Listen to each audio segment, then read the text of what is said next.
Welcome to Real Estate Investing Abundance, the show for busy, fulfilled professionals like you to learn how to develop financial independence built on solid, passive real estate investments. Now, here is your host, Dr. Alan Lomax. Hello, enlightened investors. It is a joy to be back with you again today. I'm your host, Dr. Alan, with our guest, Francesca Apostolou. Let's explore the power of leveraging real estate to enhance our financial well-being. Francesca is from Westchester County, New York, where she lives with her husband and two beautiful children. Francesca has been a school teacher for 23 years. She has been investing in real estate since 2002. Francesca and her husband realized the power of real estate after purchasing their first home, rehabbing, and leveraging it to acquire their first investment property. Francesca is currently partnered in over 150 units and actively looking to acquire properties in the Southeast. Her goal is to educate and help others learn how they can create passive income through real estate investing. She enjoys spending time with her family, traveling, the beach, and lending a helping hand. Francesca, before we get into real estate, share a memorable experience from your formative years that helped you to be who you are today. First, I want to say thank you so much for having me, Dr. Allen. And so I want to get into my story on how I got started in my formative years, what influenced me. And so as a college student, I decided, I went into teaching and education, but I decided that I wanted to get my real estate license.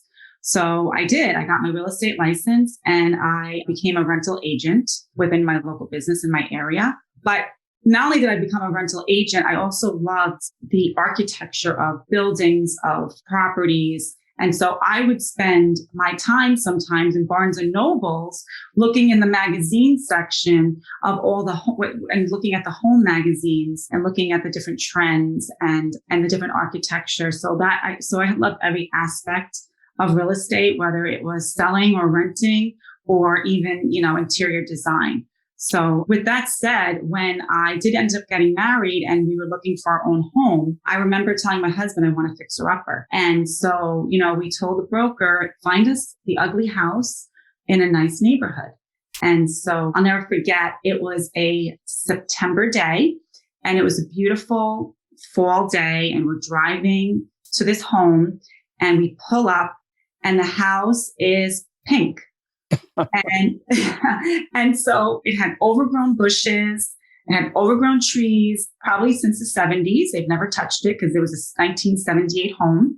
And I will never forget, there was flower boxes in the window with weeds growing out. But that was okay because it looked pretty nice from the outside as far as structural, and the property was amazing. So it's something you can never change on a property is its actual land. We go in and the house is dated. It's from the 1970s. The bathrooms are lime green. The basement area, because it was a raised ranch. So the basement area was all wood panels, dark. I mean, you wouldn't want to go down there, but it was perfect. It had great bones. So that was my first experience with real estate and being able to rehab it and do it all on our own. So my husband put a lot of sweat equity into it. So with that, that was my first experience with creating something that was not so nice to something that became beautiful in our home. Was that the first home you actually leveraged to purchase commercial real estate, or have you gone on from there? Yeah. So that was our first time of leveraging to buy our single property that we rented, and it wasn't a rental because we wanted to be. It was an accidental rental. So we bought a property back in 2006 in Florida as a vacation place to go to. And it was being built in 2006. So we didn't close till 2007. And so we utilized it for a couple of years. But then we had kids, they started to get a little older and we didn't use it as much. So we decided, let's rent it. But even renting it at the time, it wasn't creating any cash flow. So this is where we got a little bit of schooling on how you can leverage something else that you have in real estate that you've created equity in. And so what was that? It was our home. And the reason why we had to leverage our home was because we needed to bring down our interest rate, which we had in Florida. We closed in 2007, which was 6.5%. And it was really high back then, to that. I think now I want to say it's like 2010, maybe down to 3.5%. So there was really no other way for us to do it but to leverage our home. So we did that. So we leveraged our home, we cashed out refi'd, and we brought our interest rate down to 3.5%. So now we saw how we could cash flow. And so we're renting it, we're cash flowing. So we had proof of concept. So we learned quickly what your property can do for you and create a quick cash flow for yourself. It's interesting how people in the real estate industry take very different routes of getting there. And it's always a little bit surprising, I think, to a lot of real estate investors that once they make that first rental property, it always comes back as, I think, a bit of a surprise that, hey, there is actually money that can come from this. And talk to us about those early experiences when you were doing your taxes. Was that a big surprise? Oh, was that? So as we're moving along in our careers, we're both W-2 workers. So we started to make more money, but it didn't really stay in our pockets. It was the more money we made, the more we had to pay in tax. Even though we had 2 kids and we were saving for retirement, and we were maxing out our retirement, we're maxing out our children's college plan, but there wasn't much left. So we would try to maybe get more jobs, work on the weekend. I helped my dad in his business. My husband worked more hours. And it was just like we were on the hamster wheel and we couldn't get off. So we dabbled in stocks and stuff like that. But then it was like, okay, you made money. Now you got to go pay more tax. So we were like, what else can we do that can create us more cash flow? And it was this mistake that I don't want to say it was a mistake, but we became accidental landlords that had a tax advantage. And so when we would do our taxes, this rental property that we had was giving us a tax advantage. So a light bulb went off and said, how can we do this multiple times? Yeah, we could buy multiple single family homes, but it's going to take us a long time. So how can we do this multiple times? And so we decided, let's educate ourselves on what others are doing and how they're doing it at a bigger scale. So we listened to podcasts, we listened to audibles, we read books, but it wasn't until we wanted to be able to take action, because you can only absorb so much content, but then eventually you need to take action. So success leaves clues, right? So we decided, let's get a mentor and let's let them help us. Let's rip off and duplicate what they're doing and get there quicker. So when we became part of this program, mentorship, we met amazing people that were doing it, who's been doing it for a long time, who just got started. But we said, why don't we leverage those that are doing it and let's become limited partners at first. So as we're looking for our own property, our own deals, we decided, let's try limited partnership. So we got into our first syndication and that created more cash flow and a tax advantage. So it was like, where else can I get a cash flow and a tax advantage? So it was a no-brainer. So it was like we were addicted. We were earning as we were learning. So we did that. And then we ended up getting into a JV. And then we did some GP as also. So we learned a couple of different aspects of the multifamily industry. But yes, our taxes definitely gave us, I guess, an advantage because it got us angry. And it was like, what else can I do to create income that I'm not exchanging my time for money? I'm making my money work for me. Yeah. So. Yeah, I think that tax advantage comes, I think, as a wonderful, nice surprise to many first-time real estate investors. You can talk about it, but until you actually experience it and you look at that tax return that first year and it's like, wow, what a difference this makes. Tell us about that first venture into, you said from the limited partnership, you went into a JV. So what was that about? How did you get into that? And what was the deal? Oh, okay. So the JV was a partnership that we met through the community that we're a part of. So it's about building relationships. The real estate business is a relationship business. So we built relationships with people. And so we got into this amazing deal in Greensboro, North Carolina. And so, our friends that we've met asked us, would you like to be a part of this? And we said, absolutely. It was an amazing deal that I think people shied away from because they didn't want, it was a fractured condominium and they didn't want to be a part of, and no one really wanted to be a part of that. So it was the property that I think people shied away from because it was a fractured condominium development. And this development was 36 units, but 32 of them were owned by the owner. So the HOA the owner controlled the HOA, which is a great thing. So we partnered with this. It's doing amazing. We now own 34 out of the 36. And it's such a hot market. And there's such a great growth there, population growth. That means we have waiting lists for this property. So we're really blessed to be a part of it. We'll be right back after a brief announcement. Are you a busy professional, passionate about the work of your calling, yet realize that even though you love what you are doing, you're exchanging your time for money? You know that if you were to lose the ability to exchange time for money, your financial well-being will be in jeopardy. If you can relate, I have great news. Steed Tucker Capital is an investment company designed for professionals to develop financial independence built on solid passive real estate investments. Remove the anxiety of an uncertain financial future and go to steedtucker.com. Get your free one-page 10-step guide to passive real estate investing. So now it's 100% rental, or are some of them still condos? It's 34 to 36, all rentals. 2 people individually own them. So, the plan is to eventually try to acquire those as well. Oh, okay.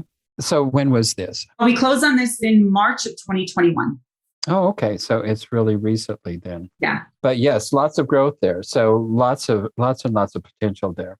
So that was your first venture into commercial real estate. What was the next step? We continued to do a little bit of Lping, and then we did some GP to help out some friends and family get into deals themselves. So, and they're happy, and they're loving the cash flow and the passive income and not having to deal with tenants. So that was another venture that we got into.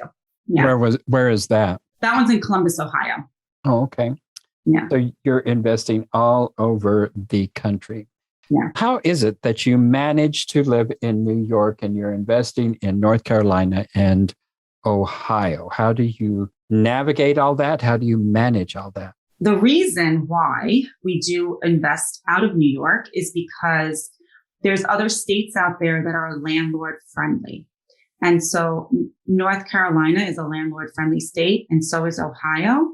So when we do invest, we like to invest in those types of areas. It's a lot easier to do business in those areas. So that's the reason why we do that and not in New York. And the way it's managed is as being an LP, it's managed by the sponsor group. So we don't have to do anything. We just they call it mailbox money.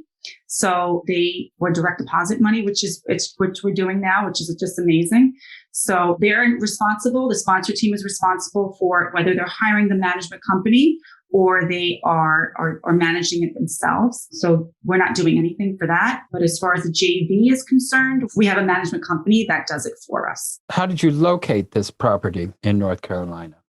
Well, one of my partners located it. We did not locate it. Like I said, I was blessed to be a part of it, but one of our partners did locate it there. Oh, okay. And I think it was on LoopNet, if I'm not mistaken. Really? Yeah. It died there for a bit. Well, not too many deals are found on LoopNet, but I guess there are some to be found there. Yeah. A place, I guess, to pay attention to. Tell us about a major setback in your life. What was that? How did you come through it? And what was the lesson that you learned from that? It took me a little bit to get over this. I want to say probably when we bought our place in Florida, that was a time where people were buying. It was a hot market. People were buying, they were overpaying. They were also giving mortgages to anyone. But no one knew that at the time. It wasn't until the mortgage crisis occurred in 2008 that everyone started to recognize what was happening. And so at that point, we had this place in Florida and people didn't want to be there. Like people were walking away from their properties, including the area we were in. So I took it as a major setback only because I didn't continue to look for real estate. That was a time to continue to look for real estate. They say when there's blood in the streets to, get greedy and get out there and start looking, but we didn't, because it was just, that was a setback for us. That was one that we had a limiting belief that this is never going to end. And, I'm going to get in trouble again. I'm going to get burned. But we all see what happened, and it has cycles. Real estate has cycles. So if you could understand that, and as we educate ourselves more, we recognize that. And I noticed that was a setback because I could have had a lot more. I could have probably bought more property down there for a discount and made out. But you know what? We learned from everything. So if that was a setback, I definitely had a lot of lessons from it. Yeah, this was your first venture, and you bought just at the end of that, or at the top of that cycle. And so everything crashed, and here you're holding this property whose value is less than your mortgage. Correct. And that must have been very frightening at the time. Yeah. And without having had further education in that, you were just incidentally, it ended up being a rental for you later. I can see why that would be very frightening at that particular time. But at least you held on to it. I expect there were temptations to let go of it and just get out of it. Never. But you didn't do that. There never was? No? Never. I was not letting go. I knew real estate would go up eventually. Mm-hmm. It's just a matter of being patient, right? Mm-hmm. Real estate, you have to have patience with it. But it was also about being creative. You have to problem solve with it. So if it's not going to cash flow, what are you going to do? What levers are you going to pull? Because real estate definitely has great levers you can pull. Yeah, but I find it's difficult at those times to open your mind to possibilities and to creativity. When the world is crashing down, that's when we're our least creative. But you made it through. So good. Congratulations on that. Thank you. Well, now in your current life, what is it that you feel most grateful for? Oh, I'm grateful every day. I'm just grateful to be able to get up every morning, raise my children, see them grow to become great young lady and young man. Grateful for my husband, just my family in general. I'm grateful to be here. That's for sure. Well, wonderful. Well, in my positive psychology class, there's an exercise I have all of my students do, and it's called the 3 good things. And so they have to have a journal of 3 good things and find 3 good things in every 24 hours. So what are the 3 good things in your last 24 hours? 3 good things in my last 24 hours are, I got to wake up this morning and go to work, right? Mm-hmm. I got to pick up the phone and speak to my children and hear their voices. They're both away at college. So that is just, an amazing thing to be able to hear them.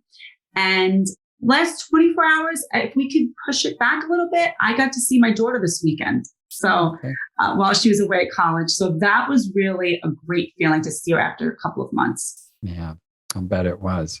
Well, how are you putting your success as an investor and entrepreneur to work to help to create universal well-being and abundance for all beings? Yeah. So, doing this, I feel that I want to be able to empower not only myself, but to empower my children. My children are at an age now that they're trying to figure out their life. And if I can empower them to recognize, and also others to recognize that you can't just rely on one source of income. You should really think about having multiple sources of income in order to create a life by design, without having, and then also understanding financial education. That's my goal, is to empower my children, empower others. And then once you can do that, they can help empower even the next generation to come. So, and leave a legacy. That's for sure. Well, I have one more question before we go to that. Tell our viewers and listeners how to get in touch with you. Yeah, they could visit me on our website, navupartners.com. When they do visit, they can also get a free multifamily passive investor guide. And they could also visit me on LinkedIn, Francesca Apostolou, or on Instagram, Francesca Apostolou. Well, excellent. Well, for our last question, imagine you've come to the end of your life. And as you look back on your life, what are you most grateful for and what are you most at peace with? What I'm most grateful for is that I've raised two beautiful children that are empathetic, they are caring individuals. And I hope that they recognize that their mom is trying to help them create a life for them, by design for themselves, and to leave them a legacy. And I hope that they recognize what the legacy is. Well, Francesca, thank you so much for being on the show. It's been a pleasure visiting with you today. Thank you for having me. I appreciate you for being here. Thank you for tuning in to Real Estate Investing Abundance, brought to you by Steve Talker Capital, a company working for passionate professionals like you to develop financial independence built on solid, passive real estate investments. As part of our efforts to make the world a better place, Steve Talker Capital contributes to activities and organizations committed to better understand the equine. These endeavors attempt to enhance the human treatment of horses worldwide. Steve Talker Capital, working for a world where all creatures, great and small, flourish abundantly. For resources to develop your financial independence, connect with us at stevetalker.com.